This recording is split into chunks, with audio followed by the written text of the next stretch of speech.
Hello guys, मेरा नाम मोहम्मद नवीद है और मैं आपको आज इस लेक्चर में फ्यूचर पैसिव कॉजेटिव पढ़ाऊँगा। इससे पहले कि हम लोग ये जानें कि फ्यूचर पैसिव कॉजेटिव क्या है, हम थोड़ा रिव्यू कर लेते हैं कॉजेटिव क्या है और पैसिव कॉजेटिव क्या है। सबसे पहले हम बात करते हैं कॉजेटिव वर्ब क्या है। कॉजेटिव वर्ब यानी कि वो वर्ब होते हैं जिनके अंदर हम किसी से काम करवाते हैं। जैसे कि हमारे पास होता है मासी से हम काम करवाते हैं या कोई इलेक्ट्रिशियन काम करवाते हैं। फॉर एग्जांपल किसी से काम करवाते हैं तो वो क्या होता है, कॉजेटिव कहलाता है। कॉजेटिव के अंदर हमारे पास होता है पैसिव कॉजेटिव। पैसिव कॉजेटिव क्या होता है, जब हम किसी प्रोफेशनल बंदे से काम करवाते हैं। जैसे कि अगर मिसाल हम लें कि फॉर एग्जांपल अगर हम बात लें कि भाई एक पेंटर है, अगर हम उससे पेंट करवा रहे हैं तो डेफिनेटली वो हम प्रोफेशनल बंदे से करवा रहे हैं ना। तो अगर हम प्रोफेशन यानी उसका काम ही यही है, सुबह से लेकर रात तक यही काम करते हैं, अगर उससे काम करवाते हैं तो क्या होगा, वो पैसिव कॉजेटिव कहलाएगा। आज हम बात करें कि भाई फ्यूचर पैसिव पॉजिटिव, यानी कि अगर हम बात करें कि हम किसी से काम करवाएंगे, फ्यूचर हम करवाएंगे ना, अभी तो ना करवाया था ना करवाया है, मगर एक प्लानिंग है कि हम क्या करेंगे, किसी से काम करवाएंगे।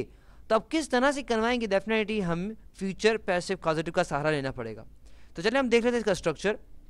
स्ट्रक्चर क्या है हमारे पास, सब्जेक्ट, विल, गेट और हैव, समथिंग प्लस वर्ब की थर्ड फॉर्म।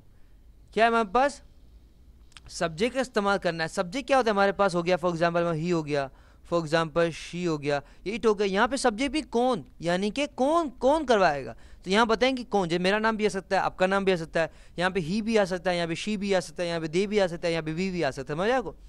उसके बाद हमें क्या इस्तेमाल करना है, यहाँ विल इस्तेमाल करना है। क्या इस्तेमाल करना है, हमें विल का इस्तेमाल करना है, क्योंकि फ्यूचर की बात कर रहे हैं। उसके बाद आपको गेट और हैव का इस्तेमाल करना है। आपको पता होगा कि गेट भी इस्तेमाल कर सकते हैं और हैव भी इस्तेमाल कर सकते हैं। मगर क्या होता है, जब हम हैव गेट इस्तेमाल करते हैं सही है, मगर हम हैव इस्तेमाल करते हैं ये बहुत आला है, यानी कि एक फॉर्मल तरीका है किसी को बताने का, ये फॉर्मल सही ना, एक फॉर्मल है सही ना, हैव इस्तेमाल करना। उसके बाद हमारे पास है समथिंग, यानी कि क्या, हम किसी से क्या करवाएंगे, तो हम यहाँ लिखेंगे क्या, वो चीज़ क्या है। समझ है आपको।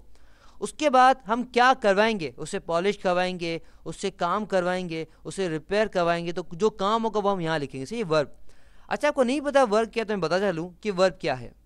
वर्ब मीन्स कि कोई ऐसा वर्ड होता है, यानी कि ये ऐसा अल्फाज, एक ऐसा वर्ड होता है जो क्या करता है, एक्शन को ज़ाहिर करता है। जैसे मैं बोल रहा हूँ तो ये बोलना, तो ये क्या एक वर्ड है जो कि एक्शन को ज़ाहिर करता है ना, एक्शन बताता है। इस तरह से हमारे पास होता है सुनना, जब सुन रहे हैं तो ये सुनना क्या करता है, वर्ब क्लास। समझ आपको, ये वर्ब है। अब हम क्या करेंगे, एक नॉर्मल एग्जाम्पल लेते हैं और हम फ्यूचर पैसिव पॉजिटिव का एग्जाम्पल लेंगे और उसको समझेंगे। हमारे पास सिंपल एग्जाम्पल को इस तरह से है, we will polish her shoes, she will polish her shoes, she will polish her shoes, यानी कि वो उसके जूते पॉलिश करेगी। यह हमारा कौन सा है, यह हमारा नॉर्मल फ्यूचर इंडेफिनिट का जुमला है। अगर आपको नहीं पता कि फ्यूचर इंडेफिनिट क्या है, तो मैं आपको सजेशन करूंगा कि आप मेरे ऑल टेंसेस के अंदर फ्यूचर इंडेफिनिट को पढ़ लें। यानी कि हम बात कर रहे हैं कि वो उसके जूते पॉलिश करेगी, सही ना। अभी किस तरह से हम लोग फ्यूचर पैसिव पॉजिटिव के अंदर कन्वर्ट करते हैं, आज को देख लें। सबसे पहले हमें चाहिए सब्जेक्ट चाहिए, तो हमारा सब्जेक्ट यहाँ पे क्या है, शी आ गया, क्योंकि ये सब्जेक्ट देख रहा है ना, ये रहा सब देख रहे हैं हमारे पास सब्जी है, तो हमने सब्जी की देखा, ये सब्जेक्ट हो, यहाँ पे हमारा सब्जेक्ट आ गया। उसके बाद हमें क्या इस्तेमाल करना है, विल इस्तेमाल करना है। उसके बाद हमें गेट और हैव का इस्तेमाल करना है। दोनों में से कोई एक का इस्तेमाल करना है, मगर आपको समझाने के मैंने यहाँ पे दोनों इस्तेमाल कर लिए, सही ना। आप दोनों में से कोई एक इस्तेमाल कीजिएगा। अब हमें क्या करना है, देखो शी विल गेट और हैव। अब हमारे पास क्या है, क्या यहाँ पे आ रहा है समथिंग, क्या आ रहा है, मतलब क्या करवाएगी। मैंने कहा कि हर शूज़ यानी कि उसके जूते। यहाँ पे डेफिनेटली क्या करवाएंगे भाई, वो हर, यहाँ फॉर एग्जांपल की बात करें हम लोग, कोई बंदे यहाँ पे फॉर एग्जांपल मजदूर खड़े हुए सही, फॉर एग्जांपल काम करने के लिए, तो आप बोलोगे ना क्या करवाना है, समझ है आपको। तो हम ये बता रहे हैं क्या क्या तोड़ना है, क्या करना है, हम मजदूर कहते हैं ना, इस तरह से क्या। तो मैंने कहा उसके जूते, तो हर शूज़ क्या करवाना है, उसके जूते को क्या करवाएगी।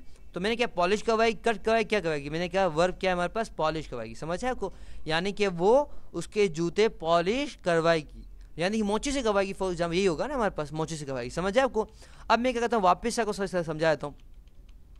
देखिए सबसे पहले बात की कॉजेटिव के बारे में बताया हमने, कॉजेटिव क्या, किसी काम करवाना। पैसिव बता दिया कि किसी फॉर्मल बंदे से काम करवाना। फ्यूचर बताया क्या होता है, ये हम किसी काम करवाएंगे, स्ट्रक्चर मैंने आपको बता दिया। और ये हमारे पास क्या नॉर्मल जुमला, यानी कि वो क्या करेगी, अपने उसके जूते पॉलिश, वो उसके जूते पॉलिश करेगी। यहाँ पे हम क्या करेंगे, किसी जूते पॉलिश करवाएगी, यानी कि फॉर एग्जाम्पल कह सकते हैं कि वो अपना मेकअप करवाएगी। समझ है आपको, तो अपना मेकअप करवाएगी ना। तो डेफिनेट अगर अपने आम कोई फॉर एग्जांपल अगर किसी चाची ने कर दिया, मामी ने कर दिया, बहन ने कर दिया, तो वो क्या होगा, वो पैसिव पॉजिटिव नहीं होगा। मगर ब्यूटी पार्लर में जाती है, वो करवाती है, तो क्या होगा, वो पैसिव पॉजिटिव होगा। तो ये वो करवाएगी, वो फॉर एग्जांपल वो अपना खाना खिलवा देगी या खाना बनवाएगी, समझ है आपको, वो भूख हॉल करवाएगी, समझ है आपको। तो ये हमारे पास क्या है, फ्यूचर पैसिव पॉजिटिव है। आई होप आपको समझ आ गया होगा। डेफिनेटली मैं इंसान हूँ, खता का पुतला हूँ। अगर आपको कोई भी कोई मसला हो, अगर कोई गलती कर दियो, कुछ भी कर दियो, तो आप मेरी वेबसाइट में जा सकते हैं www.naveedplace.com। naveedplace.com में जाने के बाद आप हमारे पास कॉन्टैक्ट के पेज में हमारा ईमेल आईडी दिया गया है, आप वहाँ पे कांटेक्ट कर सकते हैं। कोई मसला होगा डेफिनेटली हम आपके लिए हाजिर है, और आपको वो जो भी बातें होंगी, जो मसला होगा, हम आपको हल करवा देंगे। तो अल्लाह हाफ़िज़, हमारे इंशाल्लाह आपसे अगले लेक्चर में मुलाकात हो। टिल देन अल्लाह हाफ़िज़।